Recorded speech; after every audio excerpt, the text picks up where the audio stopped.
રામ લક્ષ્મણ અને જાનકી ત્રણેય વનની અંદર 14 વર્ષ પિતાના વચન પૂર્ણ કરવા માટે ગયા છે. વિચાર તો કરો, એક પિતાના વચન માટે રાજ્યાભિષેકનો ત્યાગ કરી અને સ્વયં નીકળી ગયા. આ વચનની કિંમત કેટલી હતી એ સમયમાં?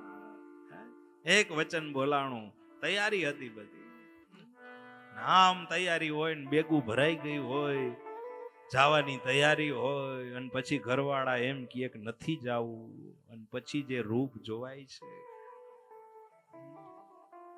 ખાલી ન જવામાં ખાલી 2 દી અને આવું થઈ જાય. જીવનમાં કઈ સંકટ આવે, મુશ્કેલી આવે અને પછી ભગવાન પાસે દોડીએ, એક પ્રોબ્લેમ થાય અને પછી મંદિરે જાય, પછી ભગવાનના પગ પકડી લઈએ, હે ભગવાન હવે તું આમ કર દે. ભગવાને ઓળખતો હોય કે હવે આવ્યો. સંકટથી પ્રભુને ભજન કરતા હોય. કોઈ જિજ્ઞાસા વાળા પ્રભુને જાણવાની વૃત્તિથી ભગવાનના સુધી જતા હોય, અને કોઈ જ્ઞાનથી જ્ઞાન પ્રાપ્ત થઈ જાય અને પછી પ્રભુના શરણે જાય. આવા 4 પ્રકારના ભક્તો અયોધ્યામાં છે. આમ તો આખા જગતમાં છે. રામ ભગત જગ 4 પ્રકારા, શ્રી રામ જય રામ જય રામ. સુકૃતિ 4 અનઘ ઉદારા, શ્રી રામ જય રામ જય રામ. જપહી નામ જનું આરત ભારી, શ્રી રામ જય રામ જય રામ. આવા ભક્તો બધાય રામને મૂકવા માટે જાય છે. વનની અંદર અનેક પ્રકારના લોકો રામ રામ રામ કરતા કરતા પાછળ દોડે છે. પહેલો વિશ્રામ ભગવાને તમસાના કિનારે મૂક્યો છે. તમસા નદીના કિનારે પધાર્યા, અને એ સમયે બધા જ અયોધ્યા વાસીઓ રાત્રે સૂતા છે. અને એ સમયે રામ, લક્ષ્મણ અને સીતા ત્રણેય અવધવાસીઓને સૂતા મૂકી અને ત્યાંથી સુમંતજીને લઈને નીકળી જાય છે. આગળ જાય, ગૃહ નામના રાજા પ્રાપ્ત થાય, અને ઈ ગૃહ રાજાએ પ્રભુનું સ્વાગત કર્યું છે. ત્યાં એક રાત્રિ ગુહ રાજા પાસે રોકાણા છે. સુખદેવજી કહે છે, મહારાજ બીજા દિવસે ગંગાજીને પાર કરવાની છે, એટલે ગૃહ રાજાને વાત કરી કે એક નાવની જરૂર પડશે. અને એ સમયે કેવટ સવારમાં 4 વાગ્યામાં જ પહોંચી ગયો તો ગુહ રાજા પાસે. કહ્યું, મહારાજ મારો વારો આવવો જોઈએ, હું તમારી પાસે એક વચન માંગુ છું, યાદ છે? તો કે હા યાદ છે. તો કહો. બસ ઈ આ જ વચન છે કે મારી નાવ સિવાય કાલ સવારે ગંગાના કિનારે બીજી કોઈ નાવ ન હોવી જોઈએ.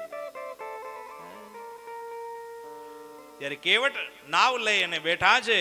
સવારના તૈયાર થઈ વડલાનું દૂધ મગાવ્યું, અને દૂધ જટામાં નાખીને જટા તૈયાર કરી લીધી રામ લક્ષ્મણે.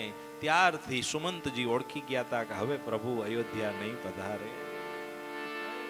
અને આમ સુમંતજીને વિદાય આપી રામ, લક્ષ્મણ, સીતા ત્રણેય આગળ જાય છે. કેવટ દૂર ઊભા છે, જુએ છે. નજીક બોલાવ્યા કેવટને. કેવટ નજીક આવ્યા અને કહ્યું, પ્રભુ શું આજ્ઞા? તો કે ગંગા પાર કરવી છે. વાત સાચી છે, પણ પ્રભુ હું તમને ઓળખું છું. આપણને કોક એમ કહે કે હું તમને ઓળખું છું, એટલે વિચારવાનું કેવી રીતે ઓળખે છે. હું તમને ઓળખું છું એમ. લક્ષ્મણજી કે આમ આ એમ કેમ કહે છે કે હું તમને ઓળખું છું એમ? ત્યારે કેવટે કહ્યું કે બીજું કાંઈ નહીં, પણ તમે દશરથ રાજાના દીકરા કે નહીં? તો કે હા. તમારું નામ રામ? આ લક્ષ્મણજી? તો કે હા. તો કે મેં એવી વાત સાંભળી છે કે તમારા ચરણની રજ એક શિલાને અડી ગઈ હતી અને સ્ત્રી બની ગઈ હતી, વાત સાચી? તો કે હા. તો કે તો તમને હું નાવમાં ન બેસાડું.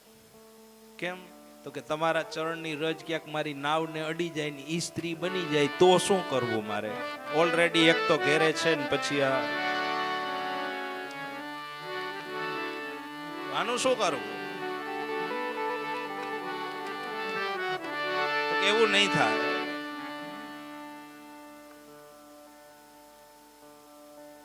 તો શું કરવાનું? તો કે તો એક કામ કરો, હું તમારા ચરણ ધોઈ લઉં એવું તમે મને કયો.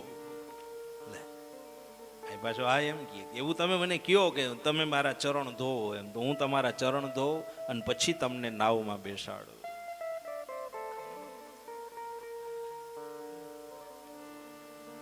તો કે જલ્દી કરો. તો કે પ્રભુ જલ્દી નહીં થાય, નિરાયત રાખો. આમે તમારે 14 વર્ષ બીજું શું કામ છે? તમે શાંતિ રાખો. તમે આ જો આ શિલા છે ને, આ શિલા ઉપર નિરાતે બેસો. તમે હમણાં આવું એટલે હું ફરી ઘેર જઈ આવું. કેમ? તો કે મારી પત્નીને બોલાયો. એમ કરીને કેવટ ઘેરે ગયો. ઘેરે જઈને એની પત્નીને કહ્યું જલ્દી કર. કેમ? તો કે પ્રભુ પધાર્યા છે અને આપણે એના ચરણ પ્રક્ષાલન કરવાના છે. આપણે એના ચરણ પ્રક્ષાલન કરવાના છે. જલ્દી પાત્ર હોય લઈ લે. તો કે કાંઈ ઘરમાં પાત્ર જ નથી.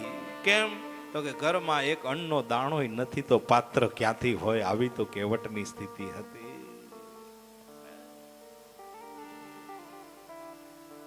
કાંઈ નહીં, હવે પ્રભુ પધાર્યા છે ને બધું થઈ જશે, તું તારે ચિંતા કરમાં, પણ જલ્દી પાત્ર લઈ લે. તો કે આ લોટ બાંધીએ ને એ કાષ્ટની કાથરોટ છે એ હાલશે? તો કે હા એ લઈ લે. એ કાષ્ટની કાથરોટ લઈ લીધી અને કહ્યું કે જલ ચરણ ધોવાઈ જાય પછી જલ બધું એમાં જ રાખશું.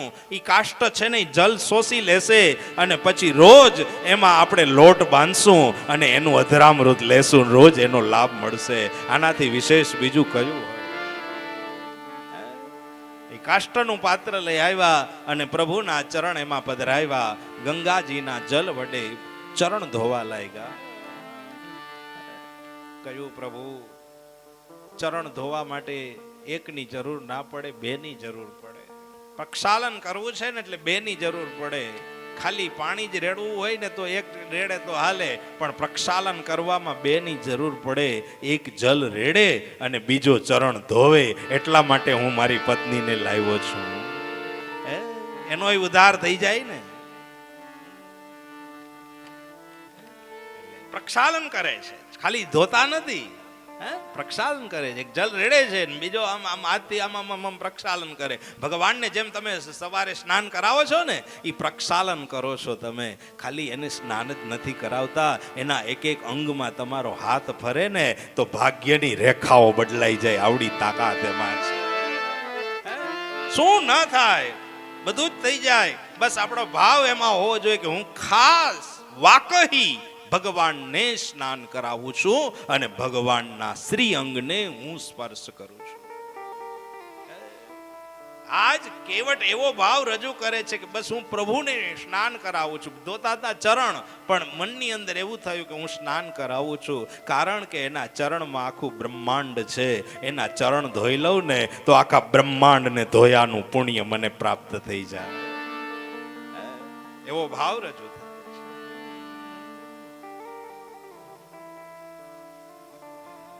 લક્ષ્મણજીએ કહ્યું હવે થઈ ગયું તારું પૂરું? તો કે ના, હજી નથી. કેમ? તો કે રામ તમે બ્રહ્મ છો, તમને મંત્ર આવડતા હોય, તમે મંત્ર બોલો અને હું ગંગાજીના જલમાં ખોબા ભરતો જાઉં એટલે મારો તો ઉદ્ધાર થઈ જાય, પણ મારા પિતૃઓનો ઉદ્ધાર થઈ જાય. પોતાનો તો કરી લીધો, પોતાની પત્નીનો કરી લીધો, હવે પિતૃઓનો ઉદ્ધાર. રામ મંત્ર બોલતા જાય અને કેવટ આમ ખોબા ભરતા જાય ને મૂકતા જાય. એનો આ જુઓ તો ખરી, આ સૂક્ષ્મ વ્યક્તિ છે, નાની વ્યક્તિ છે, પણ એની બુદ્ધિ કેવડી છે. કેટલું હશે વિચાર કરો. પિતૃ તર્પણ કરાવી લીધું. લક્ષ્મણે કહ્યું પ્રભુ આ શું છે, તમે બધી હાય હાજ કરો છો? રામ કે તું બોલ માં. કેમ? તો કઈ બોલવા જેવું છે જ નહીં, અમુક જગ્યાએ બોલાય જ નહીં. કેમ?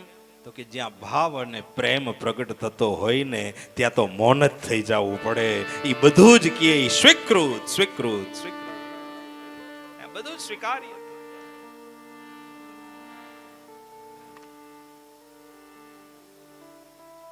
પૂર્વજન્મમાં કાચબો હતો અને ક્ષીરસાગરમાં સુતાતા વિષ્ણુ ભગવાન સ્વરૂપે અને તું શેષ નારાયણ સ્વરૂપે હતો હે લક્ષ્મણ.